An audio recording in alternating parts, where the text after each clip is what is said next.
A'udzubillahi minasyaitonirrajim. Bismillahirrahmanirrahim. Rabbi zidni ilman warzuqni fahman. Amin ya rabbal alamin. Assalamualaikum warahmatullahi wabarakatuh. Perkenalkan kami kelompok 12 dengan 3 anggota. Saya Siti Rasma, kedua Fitri Anggraini Alienda, dan ketiga Seviana. Kami di sini akan mempresentasikan bab 12, yaitu tentang masyarakat madani. Untuk mempersingkat waktu, saya persilakan kepada Seviana untuk presentasi pembahasan pertama.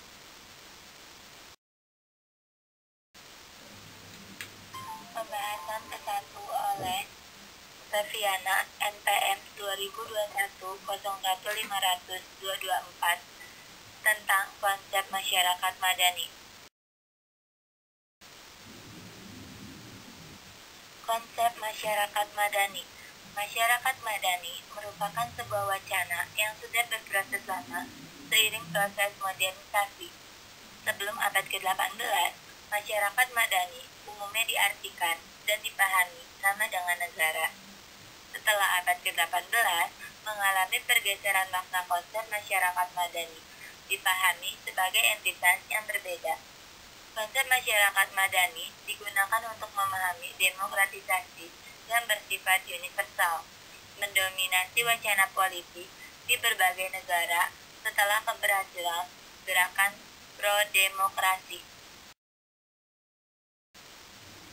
Masyarakat madani adalah sebuah kelompok atau tatanan masyarakat yang berdiri secara mandiri di hadapan penguasa dan negara, memiliki ruang publik yang dapat menyalurkan aspirasi dan kepentingan publik.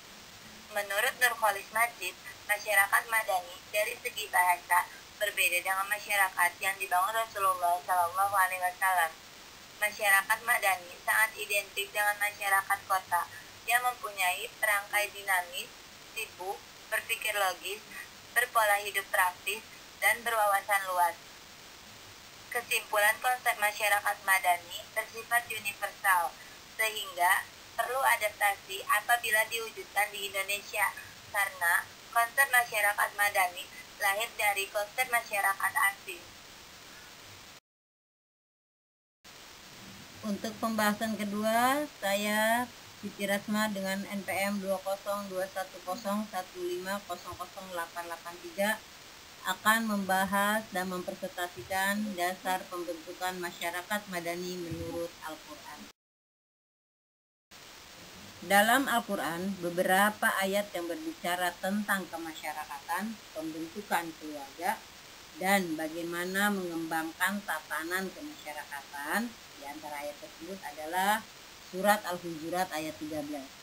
A'udzu billahi minasyaitonir rajim. Bismillahirrahmanirrahim. Ya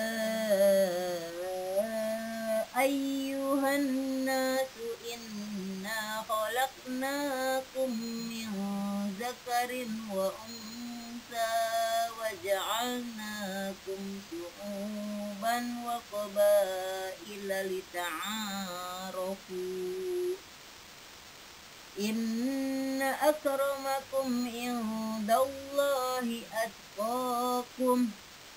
Innallaha alimun khabir. Yang artinya, hai manusia, sesungguhnya kami menciptakan kamu dari seorang laki-laki dan seorang perempuan, dan menjadikan kamu berbangsa-bangsa dan bersuku-suku, supaya kamu saling kenal mengenal. Lanjut dengan ayat kedua, yaitu surat Al-Imran ayat 110. Bismillahirrahmanirrahim. Kuntum khairu ummatin ukhrijat linnasi ta'muruna bil ma'rufi wa tanhauna 'anil munkari wa tu'minuna billah. Walau amana ahlul kitab lakana khairul lahum minhumul mu'minuna wa aktsaruhumul fasiqun. Shadaqallahul azim. Yang artinya, kamu adalah umat yang terbaik yang dilahirkan untuk manusia, menyuruh kepada yang ma'ruf dan mencegah dari yang munkar, dan beriman kepada Allah. Sekiranya ahli kitab beriman, tentulah itu lebih baik bagi mereka. Di antara mereka ada yang beriman dan kebanyakan mereka adalah orang-orang yang fasik. Maha benar Allah dengan segala firman. Masyarakat yang ideal dalam Al-Quran memiliki 4 poin penting. 1. Ummatan wahidah, yaitu terdapat dalam surat Al-Baqarah ayat 213 yang menegaskan bahwa manusia adalah merupakan satu umat dan Allah menciptakan mereka sebagai makhluk sosial yang saling membutuhkan dan berkaitan. Poin kedua, ummatan wasatan, yaitu terdapat dalam surat Al-Baqarah ayat 143 yang bermakna dasar mengantar manusia berlaku adil dan tidak memihak ke kiri dan ke kanan. Poin yang ketiga, khairul ummah, terdapat dalam surat Al-Imran ayat 10. Dijelaskan di sini, umat terbaik adalah umat yang mengemban tugas, menyuruh yang ma'ruf dan mencegah kemungkaran, serta beriman kepada Allah Subhanahu wa taala. Dalam artian pembentukan masyarakat Islam yang identitasnya integritas keimanan, keloyalan, kontribusi positif kepada kemanusiaan secara universal. Lanjut poin terakhir yang keempat, baldatun thayyibatu, terdapat di surat Saba ayat 15 yang artinya negeri atau daerah yang subur, tempat sekumpulan manusia hidup, tanah subur, rakyat makmur, serta pemerintahan yang adil. Selanjutnya kita membahas tentang ciri-ciri dan kualitas masyarakat yang baik yang memerlukan penafsiran dan pengembangan pemikiran yang baik dan memiliki 8 poin penting. Poin pertama yaitu beriman. Keimanan yang diajarkan oleh Al-Quran dan hadis Nabi Sallallahu Alaihi Wasallam. Lanjut dengan amal ma'ruf nahi munkar, selalu mengajak dalam kebaikan. Poin ketiga memiliki 5 syarat karena adanya keinginan hidup lebih baik. Syarat pertama, memiliki ilmu yang memadai. Syarat kedua, memiliki moral yang tangguh. Syarat ketiga, kemampuan berjihad. Syarat keempat, memiliki strategi perjuangan. Dan syarat terakhir, yang kelima, organisasi yang kuat dan rapi.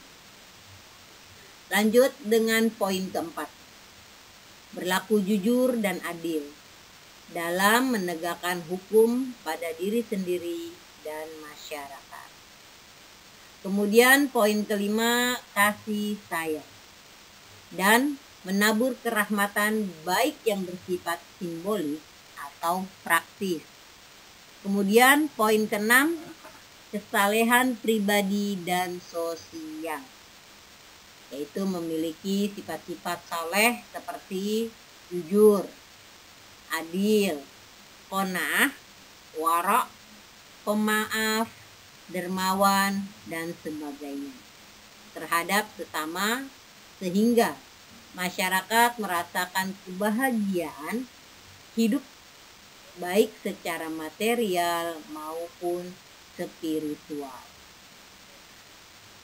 Poin yang ketujuh adalah toleransi dalam perbedaan, yaitu tenggang rasa dan lapang dada dalam memahami perbedaan dan menyadari perbedaan tersebut sebagai hal yang wajar. Dan poin terakhir, poin ke-8, memiliki budaya kritik yang membangun, melihat kritik sebagai kontrol sosial dan sebagai dukungan sosial. Demikian pembahasan di kedua tentang dasar pembentukan masyarakat madani menurut Al-Quran. Sekarang kita lanjut ke pembahasan ketiga. Kepada Saudara Fitria dipersilakan. Saya Fitri Anggraini Alienda, NPM 2021-01500-203 akan membahas pembahasan ketiga, yaitu karakteristik masyarakat madani. Tatanan masyarakat yang dibangun oleh Nabi Muhammad SAW mengganti nama kota Yasir menjadi Madinah, membentuk masyarakat dengan tatanan etik dan moral sesuai ajaran Islam. Piagam Madinah sebagai sebuah konstitusi tertulis yang disepakati untuk diterapkan dalam kehidupan. Jika dicermati secara komprehensif, maka dalam ajaran Islam terdapat karakteristik universal, baik dalam konteks relasi vertikal maupun relasi horizontal. Yusuf Qadari mencatat ada 7 karakteristik, yaitu ketuhanan Ar-Rabbaniyah, kemanusiaan Al-Insaniyah, kompleksivitas Al-Syumuliyah, kemoderatan Al-Wasatiyah, realitas Al-Waqiyah, kejelasan Al-Wujud, kohesi antara stabilitas dan fleksibilitas, Ajam Ubaina Al-Sabat wa Al-Murunah. 3 karakteristik keislaman menjadi fondasi pembangunan masyarakat madani, yaitu Islam yang humanis, Islam yang moderat, Islam yang toleran. Alhamdulillahirrabbilalamin. Terima kasih kepada teman-teman yang sudah menyimak presentasi kami dari kelompok 12. Semoga apa yang kita dapat mendapatkan keberkahan ilmu dari Allah Subhanahu wa taala. Dan mohon maaf jika terdapat pertanyaan dengan jawaban yang tidak memuaskan. Itu semua karena kekurangannya kami dalam memahami ilmunya. Terima kasih. Wassalamualaikum warahmatullahi wabarakatuh.